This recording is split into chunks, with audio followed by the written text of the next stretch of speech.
Study IQ IAS, आपका selection हमारा mission. Hello everyone. Digital tax एक समय इंडिया भी लगा रहा था, अब की बार कनाडा ने लगा दिया है, इसलिए ये न्यूज़ में आ गया है फिर से। आपको पता ही है यूएस रिटेलिएटरी टैरिफ्स लगा रहा है दुनिया भर के देशों के ऊपर, उसमें से एक कनाडा भी है। तो जिन जिन मेजर कंट्रीज़ के साथ यूएस ट्रेड करना चाहता है, यूएस वांट्स और we can say Donald Trump wants कि वो सारी कंट्रीज़ जल्दी से जल्दी यूएस के साथ एक ट्रेड डील साइन करें, है ना। जैसे इंडिया के साथ भी ये प्रेशर था, चाइना के साथ भी है, यूके के साथ साइन हो चुकी है डील, उसी तरह की कुछ बातें कनाडा के साथ भी चल रही थी। कनाडा तो खैर नेबर है। तो कनाडा ने एक डिजिटल टैक्स लगा दिया है कंट्री ऐसी कंपनीज़ के ऊपर, जैसे मान लो गूगल है, फेसबुक है, यहाँ पे आप एड्स चलाते हैं, ई कॉमर्स का एड्स चलाते हो या अपना कोई भी एड चलाते हो, तो उसके ऊपर एक टैक्स लगा दिया है कनाडा ने। क्या ऐसा पहली बार हुआ है? नहीं। सबसे पहली बार कहाँ हुआ था, बताते हैं। और इसकी वजह से थोड़ा गुस्सा हो गए हैं ट्रंप जी और बोले हैं कि नहीं नहीं नहीं नहीं, अगर डिजिटल टैक्स लगाओगे तो तुम्हारे साथ ट्रेड डील साइन नहीं करेंगे, और ट्रेड डील की बातें कैंसिल हो गई हैं। क्या है ये डिजिटल टैक्स, क्यों लगता है ये डिजिटल टैक्स, क्या फ़ायदा है इससे नेशंस का और क्या नुकसान है, ये सारी बातें करेंगे। और क्या इंडिया में कभी ऐसा कुछ हुआ है, ये बात भी करेंगे। बट उससे पहले मैं आपसे पूछना चाहता हूँ कि आपको लगता है इंडिया में ऐसा कोई डिजिटल टैक्स कभी लगा है या आज लग रहा है, कैसा है? Do let me know. So welcome everyone, मेरा नाम है Rishabh and I am your economics optional faculty year. बात करते हैं हम आज के अपने टॉपिक के बारे में, जो है द ग्लोबल डिजिटल टैक्स मेज। The digital tax sparks new fight between US and Canada. ठीक है, तो प्रॉब्लम क्या है? What is the core problem? Problem ये है कि ग्लोबल टेक जाइंट्स जो हमारे हैं, जैसे अमेज़ॉन है, मेटा मतलब फेसबुक, इंस्टाग्राम, गूगल, ये लोग एड्स रन करके एडवर्टीजमेंट करोड़ कमाते हैं। जैसे मान लो कि गूगल है, वो इंडिया की कई सारी कंपनीज़ के, कई सारे बिजनेसेस के, कई सारे इंडिविजुअल्स के एड्स रन करता है। ठीक है, जैसे मामा अर्थ का भी आता होगा आपके पास। तो उससे उनको बहुत सारा पैसा मिलता है, रेवेन्यू मिलता है, एड्स की वजह से रेवेन्यू मिलता है। अब ये रेवेन्यू लेके ये लोग चले जाते हैं अपने पेरेंट कंपनी में वापस, या फिर कुछ ऐसे टैक्स हेवेंस में अपने आप को रजिस्टर किया हुआ है, टैक्स हेवेंस जहाँ पे टैक्स नहीं देना पड़ता। तो इंडिया में टैक्स देने की जगह ये पूरा का पूरा पैसा, ये जो रेवेन्यू इंडिया से कमा रहे हैं, वो भी बचा ले जाते हैं। ठीक है, क्योंकि इंडिया में तो लगभग 1 अरब लोग हैं जिनके हाथ में फ़ोन है। लगभग 900 million people in India have an internet connection, लगभग 1 अरब के आस। तो अगर इतने सारे लोगों के पास इंटरनेट की सुविधा है, यानी इतने सारे लोग गूगल यूज़ करते होंगे ही, इंस्टा, फेसबुक, कुछ ना कुछ यूज़ करते होंगे, जो यूएस बेस्ड कंपनी है, और इसीलिए कंपनीज़ यहाँ पे एड्स रन करती है, इंडिया की कंपनीज़, जिससे एड रन करने का रेवेन्यू मिलता है। बस उस रेवेन्यू के ऊपर टैक्स में एक एनालॉगी है। क्या दिक्कत है कि वो टैक्स जा कहाँ रहा है? तो ऐसी कंपनीज क्या करती हैं, अपने आप को एक टैक्स हेवन में रजिस्टर कर लेती हैं और सारा का सारा प्रॉफिट वहाँ ट्रांसफ़र कर देती हैं। इंडिया से कमाया पैसा भी वहाँ चला जाता है और इंडिया में टैक्स नहीं मिलता। ठीक है, लो टैक्स नेशन जैसे आयरलैंड, एप्पल ने अपने आप को आयरलैंड में रजिस्टर किया हुआ है, जैसे बर्म्यूडा। ठीक है, तो ऐसी कंट्रीज़ में चले जाए, जैसे सिंगापुर, वहाँ पे भी टैक्स रेट्स बहुत कम है। ठीक है, तो हमारा जो टैक्स लॉज है, क्योंकि बहुत पुराना टैक्स लॉज है, अभी जाके थोड़ा इनकम टैक्स एक्ट में चेंजेस आए हैं, जीएसटी में चेंजेस आए हैं, टैक्स लॉज तो काफ़ी पुराने हैं। तो टैक्स लॉज जब बने थे तब ऐसी कोई कंपनीज या ऐसा कुछ क्रॉस बॉर्डर एडवर्टीजमेंट रन करने की बातें नहीं थी, बट आज है। तो पहले के टैक्स लॉज फिजिकल प्रेजेंस के ऊपर ज़्यादा ध्यान देते थे, डिजिटल कंपनीज के बारे में ऐसा किसी ने सोचा नहीं था पहले। ठीक है, डिजिटल कंपनीज के बारे में ऐसा कोई सोचा नहीं था, बट अब क्योंकि डिजिटल कंपनीज का कोई फुटप्रिंट नहीं है। अब ऐसा तो है नहीं ना कि गूगल इंडिया में आती है और 10 शहरों में आके फैक्ट्री लगा रही है और उस फैक्ट्री के ऊपर हम टैक्स लगा सकते हैं, ऐसा तो कर नहीं सकते। हम लोग तो सर्विसेज ले रहे हैं। तो इकोनॉमिक फुटप्रिंट तो बहुत बड़ा है। टॉप की जो 5 सबसे बड़ी कंपनी है, जिसमें है Apple, Tesla, Google, Nvidia, Meta, ये सब जो कंपनीज़ हैं बड़ी बड़ी, सब यूएस की कंपनी है, सब डिजिटल कंपनीज़ हैं और इंडिया में बिजनेस कर रही है। तो कैसे हम इसको ना सिर्फ इंडिया में बल्कि यूरोप में, कनाडा में, हर जगह। तो सारे देश थोड़ा परेशान हैं कि ये यूएस बेस्ड कंपनीज आती हैं, कमाती हैं और चली जाती हैं बिना टैक्स दिए हुए, इसका क्या तोड़ निकाला जाए। ठीक है, खासकर इंडिया को देखो कि लगभग जहाँ पे 1 अरब 100 करोड़ लोग हैं यहाँ पे जो इंटरनेट यूज़ करते हैं, तो इतने सारे लोग व्हाट्सएप को यूज़ करते हैं, फेसबुक को यूज़ करते हैं, तो और बड़ा मार्केट साइज़ है, और उसके बावजूद भारत सरकार को टैक्स नहीं मिलता। यही प्रॉब्लम कनाडा के साथ भी है। कनाडा के साथ तो थोड़ा रिसोर्स क्रंच भी हो गया है, जॉब लॉस चल रहा है वहाँ पे, जॉब क्रंच है वहाँ पे, काफ़ी सारी इकोनॉमिक इश्यूज चल रहे हैं अभी कनाडा में, और बहुत ही सीवियर है वो। जैसे कि इंडिया में आप देखते हैं ना कि कई बार आप देखते होंगे कि पियोन की जॉब के लिए काफ़ी सारे लोगों ने अप्लाई किया है, वही काम इस समय कनाडा में भी हो रहा है। एक एक जॉब, दो दो जॉब, चार चार जॉब के लिए लाइनें लगी हुई हैं, लेकिन जॉब्स नहीं मिल रही लोगों को। और उसके बाद रेवेन्यू भी अगर ना आए तो सरकार चलेगी कैसे, क्योंकि कनाडा में तो सोशल सिक्योरिटी नेट भी है। अगर आप बेरोज़गार हैं तो आपको कनाडा की सरकार कुछ पैसे भी ट्रांसफ़र करती है, तो काफ़ी ज़्यादा बर्डन पड़ा हुआ है कनाडा के ऊपर। तो कनाडा ने भी सोचा कि चलो ठीक है, थोड़ा सा कमा लेते हैं, 2-3% टैक्स लगा देंगे ये डिजिटल एडवर्टीजमेंट के ऊपर, ई कॉमर्स के ऊपर, और कमा लेंगे पैसा। और यूएस इससे गुस्सा हो गया। यूएस मतलब मिस्टर डोनाल्ड ट्रंप थोड़ा गुस्सा हो गया इस बात से कि देखो अब तुम्हारे साथ हम ट्रेड डील साइन नहीं करेंगे। तो क्या इसका इम्पैक्ट होने वाला है, क्या इंडिया में कभी ऐसा हुआ है या नहीं, इसके ऊपर अब हम लोग बात करते हैं। बट उससे पहले लेट मी रिमाइंड यू कि हमारा इकोनॉमिक्स ऑप्शनल का प्रतिज्ञा बैच, जो कि उसका ओपनिंग है, it is going to open at 30th June, और इसी के साथ साथ मॉनसून धमाका सेल हमारी चल रही है, जिसकी क्लोजिंग है 30th जून। यानी कि अगर आप इस बैच में एडमिशन लेते हैं तो आपको हाईली इकोनॉमिकल रेट्स पे platinum batch of economics optional मिल जाएगा 17,999 में। ना सिर्फ ये, बल्कि इसके साथ साथ test series plus NCERT,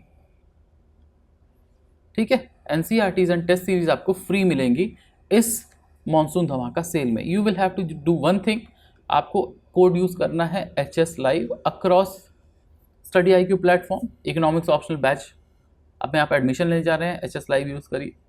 platinum batch की तरफ जाना, क्योंकि ये कॉम्प्रिहेंसिव बैच है, इसमें आपको टेस्ट मिल रहा है, एनसीईआरटीज मिल रही है, और सबसे बड़ी बात मेंटरशिप भी मिल रही है, जिसके साथ साथ आपको कॉपी इवैल्यूएशन और डाउट क्लियरिंग भी मिलेगा। इसके साथ आपको PYQs मिलेंगे और टेस्ट सीरीज में भी आपको एनरोलमेंट दिया जाएगा। तो करना क्या है, स्टडी IQ प्लेटफॉर्म पे जाइए, इकोनॉमिक्स ऑप्शनल HS लाइव लगाइए। बट उससे भी आसान क्या कर सकते हो, you can follow me here on my Instagram and my Telegram, search करो हिप्पोनॉमिक्स, और हिप्पोनॉमिक्स पे आके मुझे DM करो, I will let you get admissions in my course. या फिर आप डायरेक्ट मेरी टीम से कांटेक्ट कर सकते हैं 76400300 पे, they will help you to get admissions in economics optional. Economics optional एक अच्छा ऑप्शनल है, क्योंकि 335+ was the top score this year, और पिछले 10 साल से हाईएस्ट सिलेक्शन रेशियो दे रहा है इकोनॉमिक्स ऑप्शन। तो अगर आपको एप्लीकेशन बेस्ड, और जैसे अभी हम लोग जो डिस्कशन कर रहे हैं वैसे डिस्कशंस करना पसंद है, और उसके इन डेप्थ जाना भी पसंद है, तो इकोनॉमिक्स ऑप्शनल आपके लिए हो सकता है। तो भीड़ का हिस्सा ना बने, और चाहे तो इकोनॉमिक्स ऑप्शनल में 30 जून को मिलते हैं। आते हैं पढ़ाई लिखाई पे वापस। That what is the economic theory that where we should tax. जो फिजिकल टैक्स हम लोग लगाते थे, टैक्स कैसे लगता है, जैसे मान लो कि इंडिया में अगर वैल्यू क्रिएट कर रही है कोई कंपनी, जैसे मान लो पेप्सी आई, पेप्सी ने इंडिया में वैल्यू क्रिएट की, मान लो कि 1 करोड़ बॉटल्स ऑफ पेप्सी बेच रही है, तो इस 1 करोड़ बॉटल पे इंडिया में आराम से टैक्स लग जा रहा है, क्योंकि आप इंडिया में बना रहे हैं और इंडिया वालों को ही बेच रहे हैं, तो जो आप कमा रहे हैं उसके ऊपर आपको टैक्स लग जाएगा। यानी profit should be taxed where the value is created. अब इंडिया में वैल्यू क्रिएट हो रही है 1 करोड़ की, तो 1 करोड़ का इंडिया में टैक्स लगेगा। बट डिजिटल वर्ल्ड में क्या है, यूज़र जो है वो इंडिया का है, यूज़र जो है वो इंडिया का है, यानी रॉ मटेरियल इंडिया का है, ठीक है, डेटा इंडिया की है, एंगेजमेंट इंडिया का है। जैसे हम कनाडा की बात करें तो कनाडा का है, ठीक है, और पार्टिसिपेंट हम हैं, हम ही रॉ मटेरियल है, हम ही यूज़र हैं, तो इंडिया का यूज़र है। बट जो प्लेटफॉर्म्स हैं जैसे गूगल, मेटा, वो सब कहाँ के बेस्ड हैं, US बेस्ड हैं। तो जो बेस है, अब कंपनी का बेस US में है, यूज़र का बेस इंडिया में है, डॉलर्स में पैसा लेते हैं, ठीक है, एड्स रन करने के लिए डॉलर्स में पैसा लेते हैं। भारत सरकार को कैसे पता चले, या क्या करे ऐसा भारत सरकार कि एक क्लैरिटी आए कि इंडियन बेस्ड यूज़र से जो पैसे लिए जा रहे हैं, चाहे वो ई कॉमर्स में लिए जा रहे हो बाय अमेजॉन, चाहे वो एड्स रन करने के लिए लिए जा रहे हो, उसके ऊपर हम इंडिया में ही टैक्स लगाएंगे, because you are creating value in India only. ये ऐड आप इंडिया में चला रहे हैं, by the Indians for the Indians चला रहे हैं, तो इस ऐड के ऊपर आपको इंडिया में ही टैक्स देना होगा, आप टैक्स हेवन कंट्रीज़ में नहीं जा सकते। तो इसकी वजह से आता है एक market based approach. Market based approach यानी टैक्सिंग राइट, जो टैक्सिंग राइट्स है वो उन कंट्रीज़ को मिलेगा जहाँ पे कंज्यूमर बेस है। जैसे इंडिया में कंज्यूमर बेस है तो टैक्सिंग राइट इंडिया के पास होगा, ना कि यूएस के पास या किसी थर्ड कंट्री के पास जहाँ पे आपकी कंपनी रजिस्टर्ड है। इसका कंपनी रजिस्ट्रेशन से कोई लेना देना नहीं होगा, ठीक है। यानी taxing where the value is created and और wherever the market base is. जैसे गूगल का बड़ा मार्केट बेस अगर इंडिया है तो इंडिया में टैक्स लगेगा अगर वो इंडियन यूज़र से पैसा ले रही है तो, ठीक है। इसी बात को आगे बढ़ाते हुए इंडिया ने सबसे पहले डिजिटल टैक्स लाया था, ठीक है। इस डिजिटल टैक्स को इंडिया में गूगल टैक्स भी बोला जाता था। अब हम था क्यों बोल रहे हैं, था इसलिए बोल रहे हैं क्योंकि ये ख़त्म हो चुका है। इसकी विविध वजहें हैं जो हम लोग आगे डिस्कस करेंगे, बट ख़त्म हो चुका है। अगर आप देखें तो फाइनेंशियल ईयर 22 में लगभग 4,000 करोड़ सरकार सिर्फ इसी गूगल टैक्स से कमा रही थी। 4,000 करोड़, और 4,000 करोड़ सरकार कमा रही है और फिर भी अगर ये टैक्स रिपील करना पड़े सरकार को, यानी एक कोई बहुत बड़ी वजह रही होगी। तो वजह हम देखेंगे, बट इस फैक्ट को पहले ध्यान दे लें कि इंडिया में 2016 में सबसे पहली बार गूगल टैक्स ये लगाया गया, फेज़ 1, यानी 6% टैक्स और 6% levy on the advertising services. जो आप गूगल पे ऐड चलाओ या फिर मेटा पे चलाइए, फेसबुक, इंस्टा, कहीं पे भी, जो इंडिया की कंपनीज नहीं है बट वहाँ ऐड रन करती है और इंडिया के यूज़र उसको देखते हैं या इंडिया के यूज़र्स वो एड्स रन करते हैं, तो 6% का एक्स्ट्रा टैक्स लगाना होगा, लगेगा। इंडियन गवर्नमेंट लेगी वो पैसा। ये पैसा जमा करने का काम गूगल का था, मतलब जो भी आपकी एडवर्टाइजिंग कंपनी है वो उसका। उसके साथ साथ एक ब्रॉडर 2% लेवी भी लग रहा था। 2020 में ये शुरू हुआ ई कॉमर्स ऑपरेटर्स के ऊपर, यानी जैसे अमेज़ॉन है, ठीक है। अब इसका यूज़र बेस अगर इंडिया में अमेज़ॉन चल रहा है तो इसका यूज़र बेस इंडियन यूज़र्स हैं, ठीक है। इंडियन यूज़र अमेज़ॉन से कोई प्रोडक्ट खरीद रहे हैं, Amazon is acting as a aggregator, service provider. तो सर्विस प्रोवाइड कर रहे हो अगर, तो उसका टैक्स भी आपको 2% किसको देना होगा, भारत सरकार को देना होगा। 2020 में ये आया। तो ये जो ओवरऑल गूगल टैक्स जिसको बोला जाता है, जिसको हम इक्वलाइजेशन लेवी बोलते हैं, यानी ये इक्वलाइज करता है डिजिटल वर्ल्ड को फिजिकल वर्ल्ड से, डिजिटल वर्ल्ड को फिजिकल वर्ल्ड से। तो ये जो इक्वलाइज कर रहा है, इसीलिए हम इसको इक्वलाइजेशन लेवी बोलते हैं। ये इंडिया एक ग्लोबल फर्स्ट मूवर था जो टैक्स लगाता है डिजिटल सर्विसेज के ऊपर, और इससे काफ़ी लोग प्रेरणा लेंगे। आप देखेंगे फ्रांस जैसी कंट्रीज़ भी, क्योंकि कोई सॉल्यूशन नहीं मिल रहा था, ठीक। ये कंपनीज यूएस बेस्ड थी, फ्रांस में भी काम कर रही है, पूरे यूरोप में काम कर रही है, दुनिया भर में काम कर रही है, बट टैक्स कहीं नहीं दे रही है। इवन यूएस में भी नहीं देते हैं क्योंकि वो किसी टैक्स हेवन में रजिस्टर करे हुए, ठीक है। तो 4,000 करोड़ का टैक्स लेने के बावजूद भारत सरकार को ऐसा क्या हुआ कि इसको वापस करना पड़ा, ये हम देखेंगे। बट ये जो इंडिया का आइडिया था, this idea of India of digital tax, जिसको इक्वलाइजेशन लेवी और गूगल टैक्स बोल सकते हो, वो बाकी कंट्रीज़ ने भी अपनाया। जैसे फ्रांस ने 3% डिजिटल टैक्स लगाया, यूके ने 2% लगाया, इटली ने 3% लगाया, और अब तो कनाडा भी 3% डिजिटल सर्विस टैक्स लगा रहा है। DST mean digital service tax. और ये बहुत बड़ा बोन ऑफ कंटेंशन हो गया है यूएस के साथ, क्योंकि सारी कंपनीज यूएस बेस्ड हैं। And this created some chaos in the global system, क्योंकि इससे क्या हो रहा था, डबल टैक्सेशन का रिस्क, यानी एक टैक्स आपको यूएस की कंपनी यूएस में दे रही है और उसके बाद उसी का कुछ पार्ट उसको इंडिया में भी देना पड़ रहा है या फ्रांस में भी देना पड़ रहा है, तो उससे डबल टैक्सेशन का प्रॉब्लम हुआ। प्लस उसके अलावा एक प्रॉब्लम और हुई कि एक ग्लोबल हेजिमोनी जो होती है, एक ग्लोबल ऑर्डर जो होता है, वो थोड़ा दिक्कत में हो गया, यूएस को नहीं पसंद।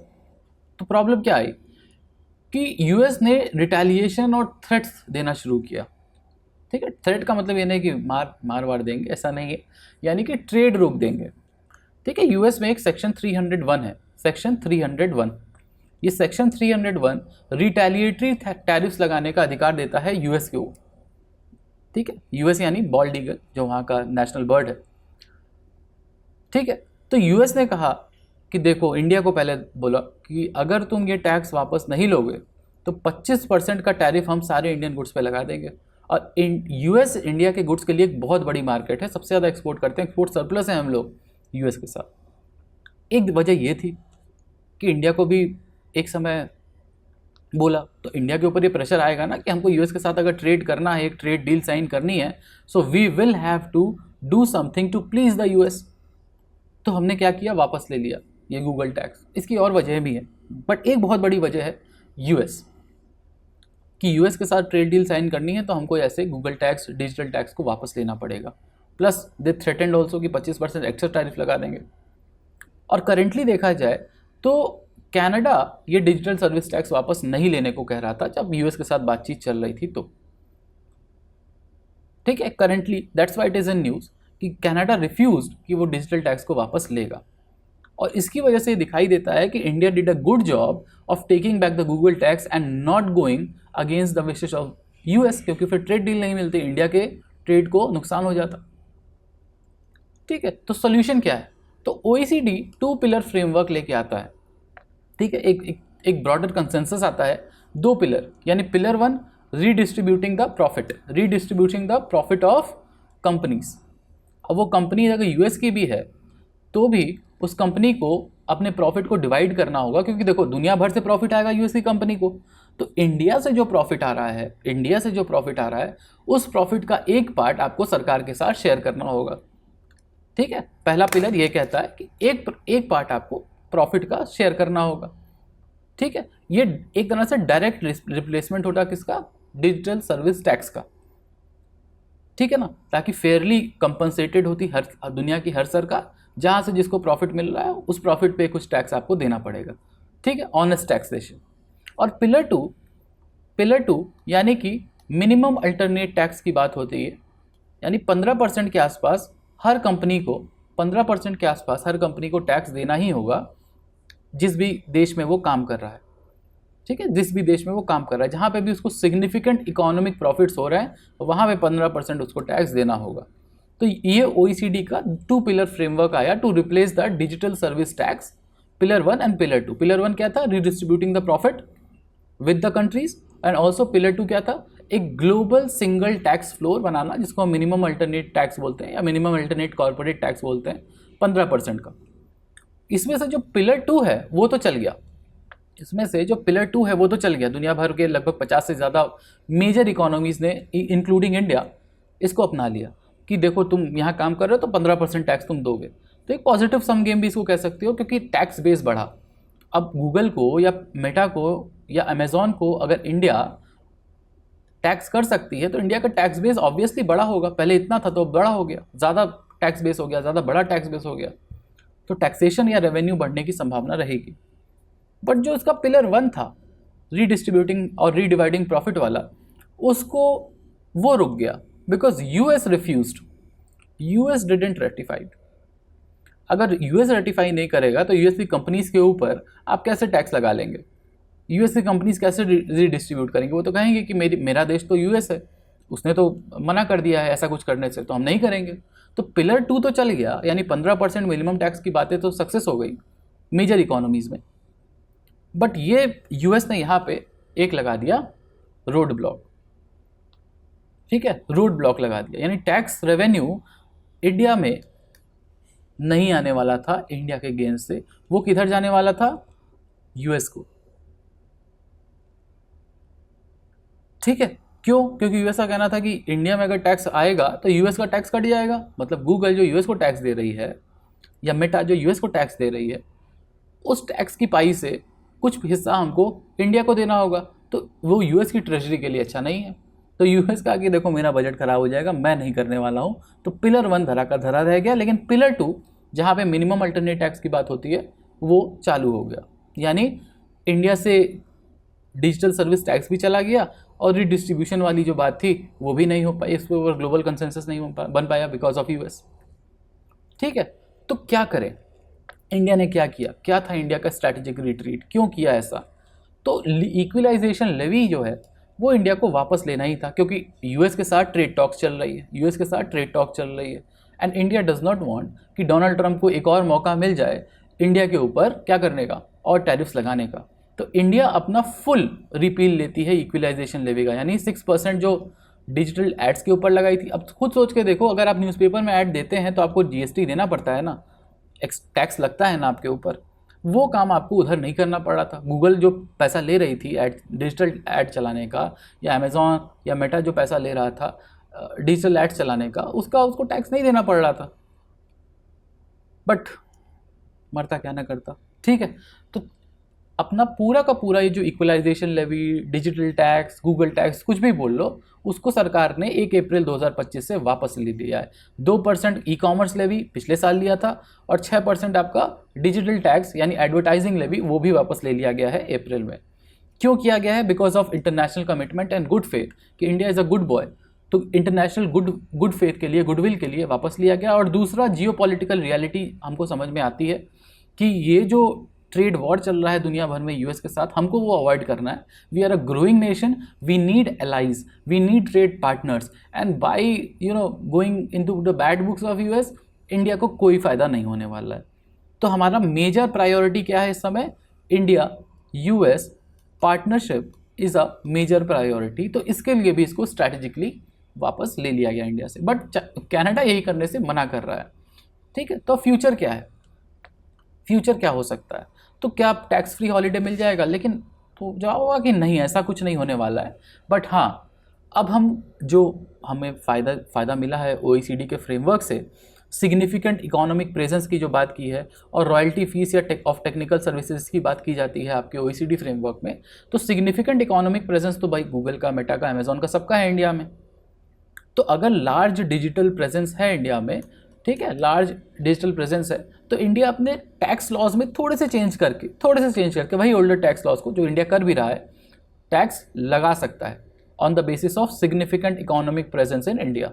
इसके साथ साथ डिजिटल पेमेंट्स के ऊपर जो इन फॉरेन कंपनीज के साथ डिजिटल, क्योंकि आप कैश तो लेके जाएगा नहीं ना कोई कि मेटा लो, तुम मेरा कैश ले लो और मेरा ऐड रन कर दो, आप डिजिटल पेमेंट कर रहे हैं। तो ऐसी बड़ी कंपनीज के साथ जो डिजिटल पेमेंट हो रहा है उसके ऊपर अलग से टैक्स लगाया जा सके, एक रॉयल्टी फीस ली जा सके बाय द सरकार। अब ये सरकार अगर पैसा लेगी तो सरकार का रेवेन्यू बास्केट बड़ा होगा बिना कोई एक्स्ट्रा टैक्स लगाए हुए। ठीक है, एक्स्ट्रा विजिबल टैक्स का अगर नाम ना दे, एग्जिस्टिंग टैक्स स्ट्रक्चर को थोड़ा सा मॉडिफाई कर ले, तो भारत सरकार या इंडियन गवर्नमेंट अपना टैक्स रेवेन्यू बढ़ा सकती है।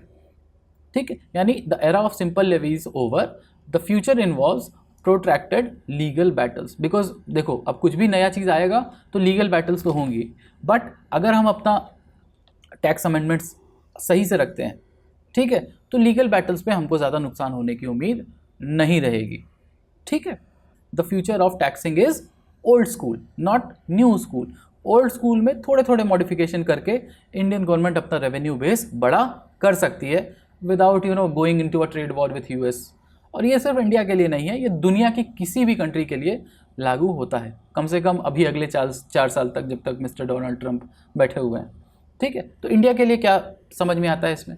ठीक है, what it means for India, for you. तो गवर्नमेंट के लिए तो देखो शॉर्ट टर्म लॉस होगा रेवेन्यू का, जब तक न्यू अमेंडमेंट्स नहीं होते हैं टैक्स लॉज में, तब तक शॉर्ट टर्म लॉस तो होगा। बट यूएस के साथ एक गुडविल भी बिल्ड होगी जिसकी वजह से हमें लॉन्ग टर्म ट्रेड गेंस मिलेगा, चाहे वो टेक्नोलॉजी के रूप में हो, टेक्नोलॉजी ट्रांसफ़र के रूप में हो। अब सोचो कि हमें ये सब कुछ इंटरकनेक्टेड है। अगर हमको अभी मान लो तेजस मार्क 2 के लिए इंजन्स चाहिए, तो यूएस के साथ अगर हमारा ट्रेड रिलेशन बेहतर रहेगा तो हमें इंजन्स ज़्यादा जल्दी मिलेंगे। तो ये long term strategic trade relations के लिए ज़रूरी है। इंडियन बिजनेसेस के लिए क्या है? अब यूएस के साथ अगर हम पंगे नहीं ले रहे तो यूएस भी इंडियन बिजनेसेस के ऊपर कोई भी ट्रेड टैरिफ नहीं लगाएगा। 50% of our IT companies earn from US. तो अगर यूएस के साथ दिक्कत नहीं है तो यूएस कोई टैरिफ लगाएगा नहीं, टैरिफ नहीं लगाएगा तो इंडियन कंपनीज ग्रो कर सकेंगी। इसके साथ साथ आप देखते हैं कंज्यूमर के लिए क्या फ़ायदा है।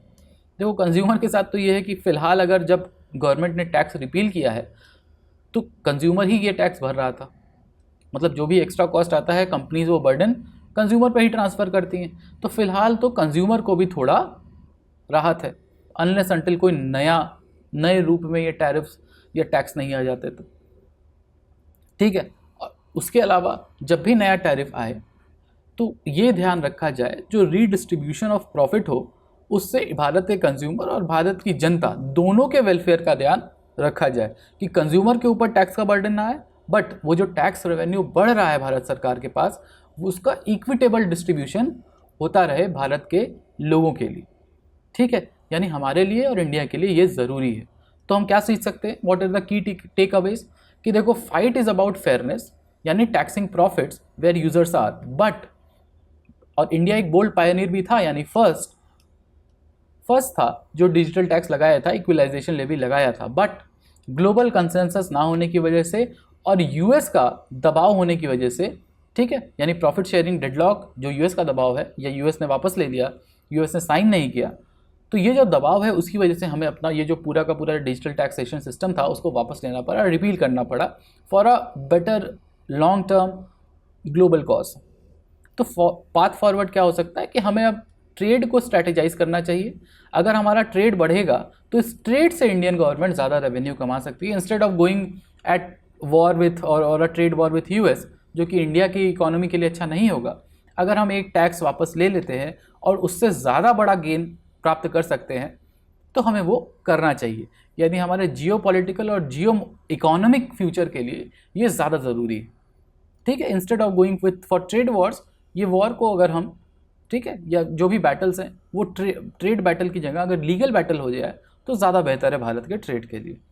बट अब हमें देखना है कि कनाडा क्या सीखता है इससे, क्या यूएस कनाडा की डील आगे बढ़ती है, how the world is going to tax these digital companies, the giants that are based in US, क्या चेंजेस आते हैं दुनिया में, we will have to see. But India क्या सीख सकता है उसकी बात कर सकते हैं। So these are all the key takeaways. What do you think about this? आपको क्या लगता है कि भारत सरकार और क्या कर सकती है? क्या हमारा तरीका सही है? ठीक है, हमें कनाडा या दुनिया भर के और देशों से क्या सीखना चाहिए? अगर आपकी कोई भी राय है, ओपिनियन है या कोई डाउट है तो do use the comment section. मिलते हैं हम ऐसे ही किसी और वीडियो में। Thank you everyone. But remember, economics optional का बैच ऐसे ही बहुत सारे किस्सों कहानियों के साथ उसकी इकोनॉमिक थ्योरीज को समझने में मदद करेगा। तो इकोनॉमिक्स ऑप्शनल बैच आपके लिए शुरू हो रहा है 30 जून से, और हमारी मानसून धमाका सेल भी एंड हो रही है 30 जून को। तो मोस्ट इकोनॉमिकल रेट्स पे अगर आपको इकोनॉमिक्स ऑप्शनल चाहिए तो यूज़ करिए कोड HS लाइव, यानी high scores with HS live use करो और शेयर करो अपनी डिटेल्स को हिप्पोनॉमिक्स के ऊपर। We will meet again in the class economics optional. Thank you everyone, bye bye, have a good day. Study IQ IAS, आपका सिलेक्शन हमारा मिशन।